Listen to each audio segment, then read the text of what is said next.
Kaya itong uplift ni Bongbong Marcos ay simpleng papogi lang, inutil, hindi ito uplift, ito ay simpleng facelift para sa kanyang gobyerno.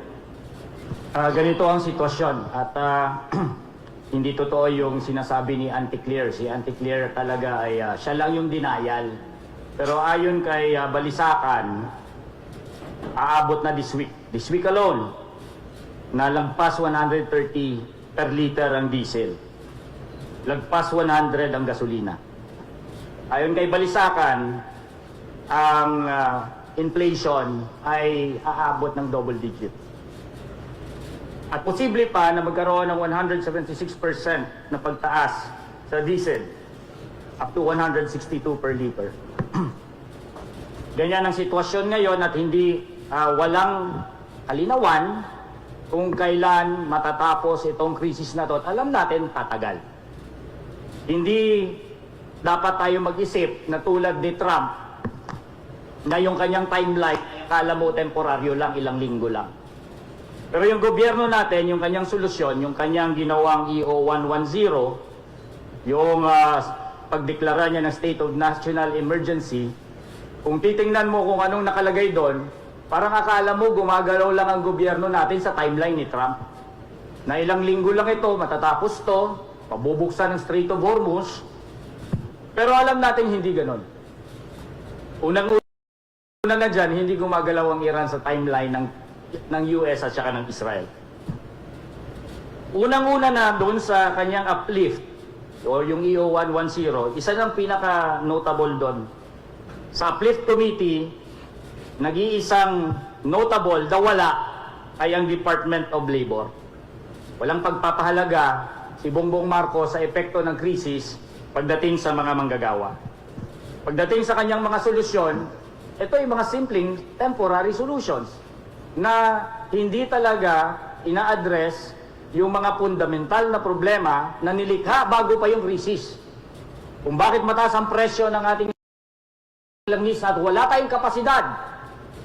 Wala tayong kapasidad as of now dahil sa ginawa ng gobyerno na privatization, deregulation, yung kanyang ginagawang neoliberal policy, tinanggalan niya ng mismong kapasidad ang gobyerno at ang buong lipunan na makapag-address sa ganitong klaseng krisis, kaya ang itsura ng kanyang uplift ay simpleng mga cosmetic solutions.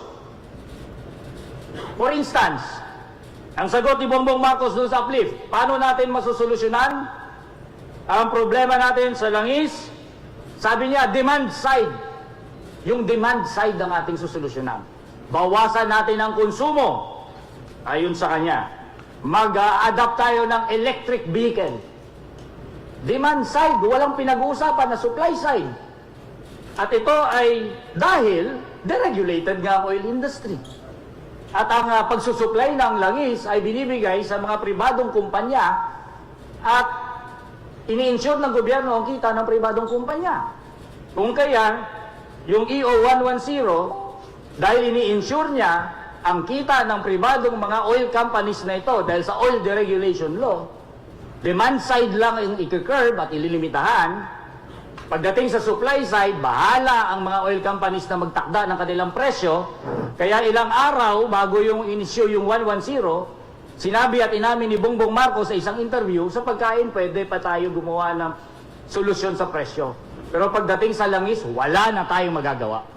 Ito ay commitment ng gobyerno natin mismo sa mga oil companies na protektado ang kanilang kita. Dahil pinoproteksyonan ng gobyerno ang kita ng mga oil companies, ang pinakadominanteng strategiya ng kanyang uplift ay simpleng ayuda. Ayuda para sa mga hikahos ng 5,000, sa transport na 5,000 one time, ganun din sa mga magsasaka. Kung saan ito ay kukunin sa Presidential Assistance for Farmers and Fisher Folks. Merong malaking pork barrel si Bongbong Marcos, at doon kukunin ang mga ayuda para ipakita na naman ng mga trapo sa ating gobyerno na ang pera ay galing sa kanilang generosity. Ang sitwasyon ngayon, ang ating problema ay gahalimaw. Pero ang gobyerno natin, ang kanyang solusyon para patayin yung halimaw na yon, ay magdadala lang siya ng paltik. Ano ang mga kailangan nating solusyon? Sa ganitong scale ng problem, kailangan natin ng mga fundamental, systemic, at effective solutions. Hindi na yung mismo mga temporary, cosmetic solutions na akala mo panandalian lang ito. Importante na nating i-revisit at i-abandona ang mga neoliberal na mga pulisiya na siyang nagtatali sa ating mga kamay sa mga ganitong krisis at ginagawa na lang tayong vulnerable at walang magagawa. Kailangan ng ibasura ang oil deregulation law at syempre hindi lang langis ang ating magiging problema dahil pag sumirit ang double-digit inflation, dyan na rin ay maapektuhan ang presyo ng ating kuryente, ang presyo ng ating tubig.